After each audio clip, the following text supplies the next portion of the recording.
ഇത് ആണ് തേനീച്ചപ്പെട്ടിയുടെ അടിപ്പലക എന്ന് പറയുന്നത്. ഇതെപ്പോഴും വളരെ ക്ലീനായിരിക്കണം. ക്ലീൻ ആയിരുന്നില്ലെങ്കിൽ ഈ പലകയുടെ അടിയിൽ അടപ്പുഴുക്കൾ വന്ന് മുട്ടയിടുകയും ആ പുഴുക്കൾ നമ്മുടെ അടയിൽ കയറി നശിപ്പിക്കുകയും ചെയ്യും. അട മുഴുവനായിട്ട് നശിപ്പിക്കുക. അതുകൊണ്ട് ഒരു ചെറിയ ബ്രഷ് എടുക്കുകയും ഇതുപോലെ ക്ലീൻ ഈച്ചനെ ഊതിപ്പറപ്പിച്ചതിന് ശേഷം ബ്രഷ് എടുത്ത് ക്ലീൻ ചെയ്ത് കഴിഞ്ഞാൽ എല്ലാ അടപ്പുഴുക്കളും അതിലുള്ള ചെറിയ പ്രാണികളെല്ലാം പോവുകയും കൂട് എപ്പോഴും നല്ല വൃത്തിയായും പിരിഞ്ഞു പോകാതെയും ഉണ്ടാവും. തേനീച്ച പെട്ടി പരിപാലിക്കുന്ന ഒരു കർഷകൻ്റെ ആദായം എന്ന് പറയുന്നത് 5 ലക്ഷമാണ്. ഇത് ഒട്ടും ചെറുതല്ല.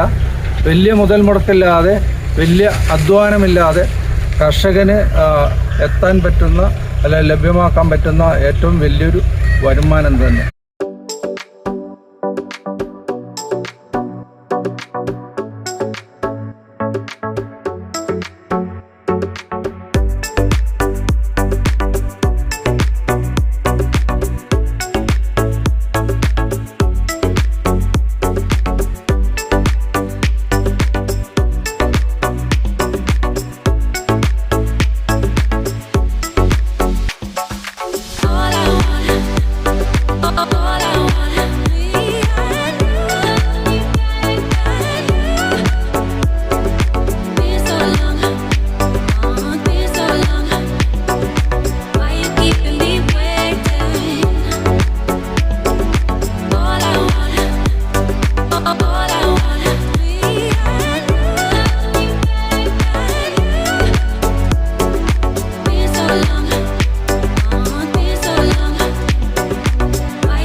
ഇത് തേനീച്ചപ്പെട്ടിയുടെ ഭാഗങ്ങളാണ് നമ്മൾ ഈ പറയാൻ പോകുന്നത്.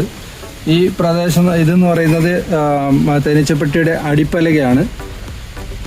ഈ അടിപ്പലക അതിൻ്റെ മുകളിലായിട്ട് നമ്മൾ കാണുന്നത് ബ്രൂഡ് ചേമ്പറാണ്. എൻ്റെ കയ്യിൽ നിൽക്കുന്ന ഈ ഭാഗം എന്ന് പറയുന്നത് ഇത് ഹണി ചേമ്പറാണ്. ഇത് അതിൻ്റെ മൂടിയാണ്, അടപ്പ്. അപ്പം ബ്രൂഡ് ചേമ്പറിൽ 6 ഫ്രെയിമുകളാണ് നമ്മൾ സാധാരണയായിട്ട് വെക്കുക. 6 ഫ്രെയിമുകൾ. ഹണി ചേമ്പറിൽ 5 ഫ്രെയിമുകളാണ് വെക്കുക. അതിൻ്റെ മേലെ അടപ്പ്. ബ്രൂഡ് ചേമ്പറിൽ നടക്കുന്ന കാര്യങ്ങൾ എന്താണെന്ന് വെച്ചാൽ, ബ്രൂഡ് ചേമ്പറിലെ ഒരു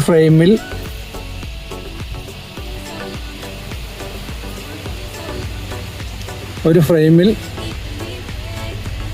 കുഞ്ഞുങ്ങളുണ്ടാവും.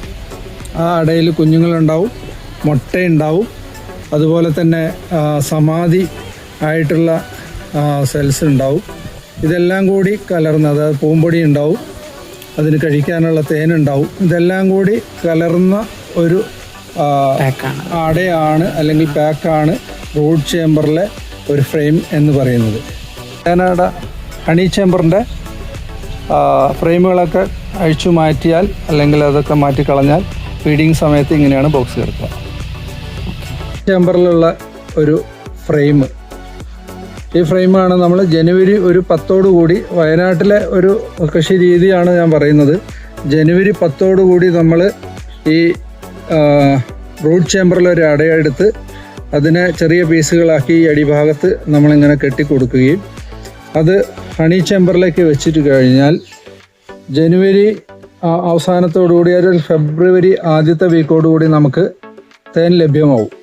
നേരത്തെ ഞാൻ പറഞ്ഞതുപോലെ തന്നെ വയനാട് ജില്ലയിൽ നമുക്ക് ഈ കൃഷി ചെയ്ത് മനസ്സിലാക്കിയ ഒരു രീതിയിലാണെങ്കിൽ ഈ ഒരു പ്രദേശത്ത് നമുക്ക് 2.5 കിലോ തേൻ മാത്രമാണ് ഒരു കൂട്ടിൽ നിന്ന് അല്ല ഒരു ബോക്സിൽ നിന്ന് ഒരു വർഷം കിട്ടുന്നത്. അതായത് ഒരു 1200-1500 രൂപയുടെ തേനാണ് നമുക്ക് ഒരു വർഷം ഒരു കൂട്ടിൽ നിന്ന് കൃഷി ചെയ്തപ്പോൾ ലഭ്യമാകുന്നത്.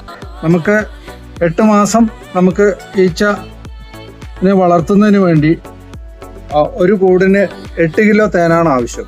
8 കിലോ തേൻ കൊടുത്തു കഴിയുമ്പോൾ 400 രൂപയാണ് നമുക്ക് ആകെ വരുന്ന ഒരു കൂടിൻ്റെ ചെലവ്. 400 രൂപ നമുക്ക് 1500 നിന്ന് കുറച്ച് കഴിഞ്ഞാൽ 1100 രൂപ നമുക്കൊരു കൂട്ടിൽ നിന്നും ഒരു വർഷം വലിയ അധ്വാനമില്ലാതെ കർഷകന് ലാഭമായി കിട്ടുന്നുണ്ട്. തേനീച്ച കൂട് നമ്മൾ പരിപാലനം വളരെ ശ്രദ്ധിക്കേണ്ടതാണ്. പരിപാലനം എന്ന് പറയുന്നത് വളരെ ശ്രദ്ധിച്ച് ചെയ്യേണ്ട കാര്യങ്ങളിൽ ഒന്നാണ്.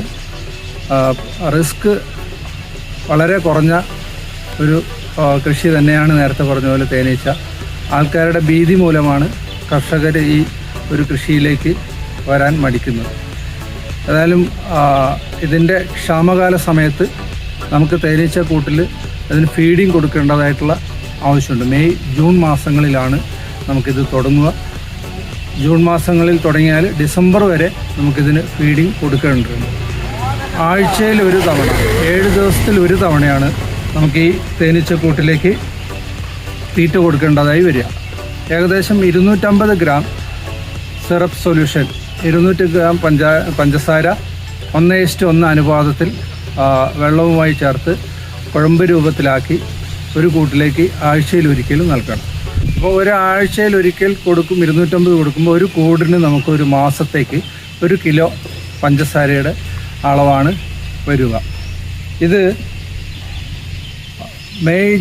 ഈച്ചയുടെ എണ്ണം കൂടുന്നതിനനുസരിച്ച് ഓഗസ്റ്റ് സെപ്റ്റംബർ ഒക്കെ ആകുന്ന ആ കാലഘട്ടത്തിൽ കുറച്ചുകൂടെ കട്ടിയായി, അതായത് മഴക്കാലത്തിൻ്റെ ഒരു സാന്നിധ്യം കൂടുതൽ വരുമ്പോൾ കുറച്ച് കട്ടിയായിട്ടുള്ള ആഹാരം കൊടുക്കുന്നതിൻ്റെ ഭാഗമായി നമ്മൾ 1 കിലോ പഞ്ചസാരയ്ക്ക് 900 മില്ലി വെള്ളം എന്ന രീതിയിൽ ചേർത്ത് കട്ടിയാക്കി കൊടുത്താൽ വളരെ നന്നായിരിക്കും. ഇതാണ് തേനീച്ച അതിൻ്റെ സിറപ്പ് കൊടുക്കാൻ നമ്മൾ ഉപയോഗിക്കുന്ന ബോക്സ്. അതായത് റബ്ബർ പാൽ എടുക്കാൻ വേണ്ടി ഉപയോഗിക്കുന്ന ഒരു ബോക്സാണ്.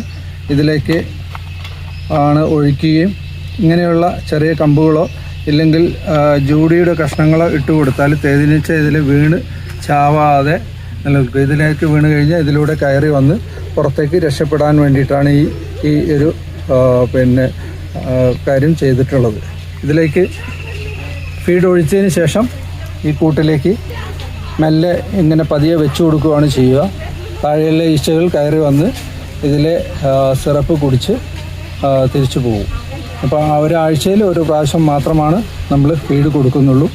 ഡിസംബർ ആവുന്നതോടുകൂടി ഫീഡിങ് നിർത്തുകയും പ്രകൃതിയിൽ പൂമ്പൊടിയും അതുപോലെ തന്നെ തേനും ലഭ്യമാവുന്നൊരു സമയമാകുമ്പോൾ നമ്മൾ ഫീഡിങ് നിർത്തും. ആ സമയത്താണ് ഹണി ചേമ്പർ കെട്ടി കൊടുക്കേണ്ടതും. സാധാരണ റബ്ബർ അതുപോലെ തന്നെ മരുത്, വെണ്ടയ്ക്ക് പലതരം മരങ്ങളുടെ നെക്ടർ കൊണ്ടുവന്നിട്ടാണ് തേനാക്കി ഈ തേനീച്ചകൾ ഇതിനകത്ത് സൂക്ഷിക്കുന്നത്. തേനീച്ചയുടെ ശരീരത്തിലെ ഇൻവെർട്ടൈസ് എന്ന് പറയുന്ന എൻസൈമാണ് ഈ സുക്രോസ് എന്ന തേനിനെ ഗ്ലൂക്കോസ്, ലാക്ടോസ്, ഫ്രക്ടോസ് എന്നിവയൊക്കെ മാറ്റി ഈ തേനറകൾ സൂക്ഷിച്ച് നമുക്ക് തേനായി ലഭ്യമാകുന്നു. ഡിസംബറിലെ ഒരു അടയാണിത്. ഇതിനകത്ത് നമ്മൾ ഏപ്രിൽ മാസം വരെയാണ് തേനെടുക്കുക. ജനുവരി മുതൽ ഏപ്രിൽ വരെയുള്ളത്. ഇപ്പോൾ ഇനി കൂട് ക്ലീൻ ചെയ്ത് മാറ്റാനുള്ള അടയാണിത്. അപ്പോൾ അത് ഈ മാസം കൊണ്ട് കൂട് ക്ലീൻ ചെയ്ത് മാറ്റി കളയണം. ഒരു തേൻകൂടിൻ്റെ പ്രധാന ഭാഗങ്ങളാണ് അതിൻ്റെ അടപ്പ്, ഹണി ചേമ്പർ, അതിൻ്റെ ബ്രൂഡ് ചേമ്പർ ഉണ്ട്, ഇതിൻ്റെ താഴെയുള്ള ഒരു അടിപ്പലകയുണ്ട്. ഇത്രയും സാധനങ്ങളാണ് തേൻകൂടിൽ ഉണ്ടാവുക. അതിൻ്റെ ഒരു ബീഹൈവിൻ്റെ ഒരു സ്റ്റാൻഡും ഉണ്ടാവും. ഇതാണ് പ്രധാന ഭാഗങ്ങൾ. ഇത് അടപ്പാണ്. അതിൻ്റെ കൂടെ നമുക്ക് ഹണി ചേമ്പർ എന്ന് പറഞ്ഞ ഒരു ബോക്സ് ഉണ്ട്. ഇതിൻ്റെ താഴെ കാണുന്നതാണ് ബ്രൂഡ് ചേമ്പർ. ബ്രൂഡ് ചേമ്പറിൽ കുഞ്ഞുങ്ങൾ ഉണ്ടാവുക, അതിൻ്റെ ബ്രീഡിങ് കാര്യങ്ങളൊക്കെ നടക്കുകയെന്നുള്ളതാണ് പ്രധാനമായിട്ട് നടക്കുന്നത്. അതിനുശേഷം അതിലുണ്ടാവുന്നത് ഹണി ചേമ്പറിലാണ്. ഏതായാലും കേരളത്തിൽ ഒരു 16-ാം നൂറ്റാണ്ടിന് ശേഷമാണ് തേൻ കൃഷി കർഷകർ അവലംബിച്ച് വന്നത്. ന്യൂട്ടൺ എന്ന് പറയുന്ന ഇംഗ്ലണ്ടുകാരനായ ഒരു ഫാദറാണ് നമ്മളിവിടെ ഞൊടിയൻ ഈച്ചയെ കുറിച്ച് പഠിക്കുകയും കേരളത്തിൽ അത് വിജയകരമായി കൃഷി ചെയ്യാൻ പറ്റുമെന്ന് പറയുകയും ചെയ്തത്. അതിൻ്റെ അടിസ്ഥാനത്തിൽ അദ്ദേഹം തന്നെ ഉണ്ടാക്കിയ ഒരു തേനീച്ച പെട്ടിയാണ് ന്യൂട്ടൺ പെട്ടിയാണ്. അപ്പോൾ കേരളത്തിൽ അങ്ങോളം കർഷകർ ഉപയോഗിക്കുന്ന പെട്ടി എന്ന് പറയുന്നത് ന്യൂട്ടൺ പെട്ടിയാണ്. ഇതിൻ്റെ പ്രത്യേകത എന്ന് പറയുന്നത് ബ്രൂഡ് ചേമ്പറിൽ 6 ഫ്രെയിമുകളും അതുപോലെ തന്നെ ഹണി ചേമ്പറിൽ പരമാവധി 5 എണ്ണം വെച്ചിട്ടുള്ള രീതിയിലാണ് കൃഷി ചെയ്യുക. കേരളത്തിൽ വയനാട്ടിൽ കൃഷിയിലേക്ക് വന്നു കഴിഞ്ഞാൽ വയനാട്ടിലെ കൃഷിക്കാർ തേൻ കൃഷിയിൽ വന്നവർ വളരെ കുറവാണ്. ഞങ്ങൾ കാർഷിക മേഖലയിൽ പ്രവർത്തിക്കുന്ന വ്യക്തി എന്ന നിലയിൽ കൃഷിക്കാർക്കിത് ആദായകരവും ലാഭകരവുമായി അങ്ങനെ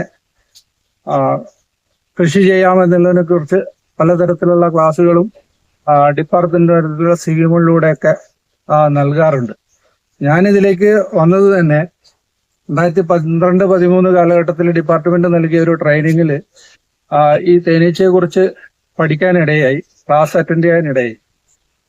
അപ്പൊ അത് ഈ തേൻ ഈച്ചകൾ കർഷകർക്ക്, കാർഷിക സമൂഹത്തിന് ചെയ്യുന്ന കാര്യങ്ങൾ മനസ്സിലാക്കിക്കൊണ്ട്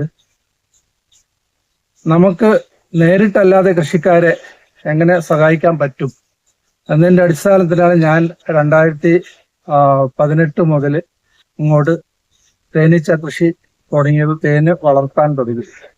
ഏകദേശം ഒരു കൂട്ടില് 8,000 മുതൽ 40,000 വരെ തേനീച്ചകളുണ്ട്. കൃഷിക്കാർക്ക് ഇത് എങ്ങനെ ഉപകാരപ്പെടുന്നു എന്ന് പറഞ്ഞു കഴിഞ്ഞാൽ, രാവിലെ ഇത് സൂര്യൻ ഉദിച്ചു കഴിഞ്ഞാൽ തേനീച്ച കൂട്ടിൽ നിന്ന് പുറത്തു പോവുകയും ഈ നാട്ടിലെ കർഷകരുടെ കാർഷിക വിളകൾ പരാഗണം ചെയ്യുകയും ചെയ്യും.